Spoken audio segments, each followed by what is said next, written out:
এই যে আমার বড়দিদিকে দেখো, ওরা সেই 3টে বোন হয়েছিল মনে আছে? দুটো একটা শান্তিনিকেতনে আমরা যাওয়ার দিনকে ক্যাট ফুড গলায় আটকে মরে গেল, আর আরেকটা অ্যাডিনো ভাইরাসে মারা গেল। সুন্দর বাচ্চাটা ছিল, ছোটো বোনটা, এ আদরই পেতো না। তারপরে ওরা দুজন চলে যাওয়ার পর এ আদর পায়। তা কালকে কি হয়েছে, কালকে আমি অনিমেষের সাথে যখন ওষুধ আনতে বেরোই, ও কী করলো, আমার পাশ দিয়ে পুট করে বেরিয়ে গেল।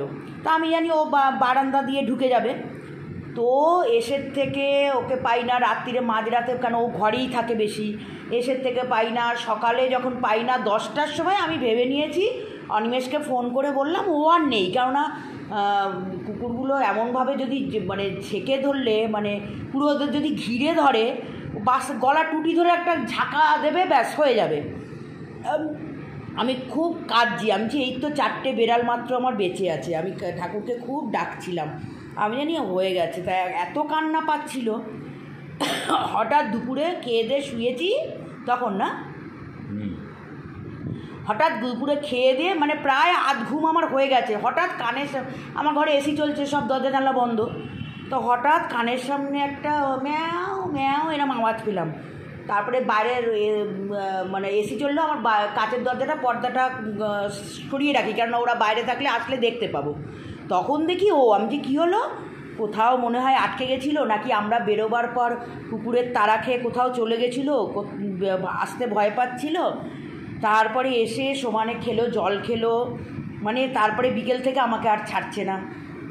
সেই মানে কীরকম একটা হয়ে গেছে, কোথাও আটকে গেছিলো হয়তো। আর লালটিটা তো মন মরা হয়ে বসে আছে, কারণ লালটি ওর সাথেই খেলে। হ্যাঁ, তো ও আমার সোনামা। হ্যাঁ, আর লালটি হচ্ছে আমার সোনা বাচ্চা, তাই না? আমার সোনামা, আর লালটি হচ্ছে সোনামা। আমার খুব মনটা খারাপ হয়ে গেছিলো। আর এই যে বনি, ওরই বাচ্চা, মানে এর মা হচ্ছে এই যে বনি। আমরা জানি না ওকে ঠিকমতো মানে খেতে ফেতে দিয়েছে কি না দিয়েছে জানি না। আমরা আসার পর ও আর আমার ঘর থেকে নড়ছে না, যে ঘরে থাকে না। ও একভাবে আমরা আসার পর কী জানি ও ভয় পেয়ে গেছে যে আমরা কোথাও যদি চলে যাই না যাই, মানে ও আর কাজ ছাড়া হচ্ছে না। আর বাবুটা তো, ভুটুটা তো চিল্লে চিল্লে মরে যাচ্ছে। এত চিল্লানি ওর বেড়ে গেছে। কী চাইছে, কী বলতে চাইছে, মেয়ে চাইছে না কী চাইছে, মেয়ে কোত্থেকে আমরা দেবো বলো দিকিনি। বলছে ওর বাবা বলছে চলে যা, কোথায় মেয়ে আছে চলে যা, সেও ঘর থেকে নড়ছে না, সেও নড়ছে না।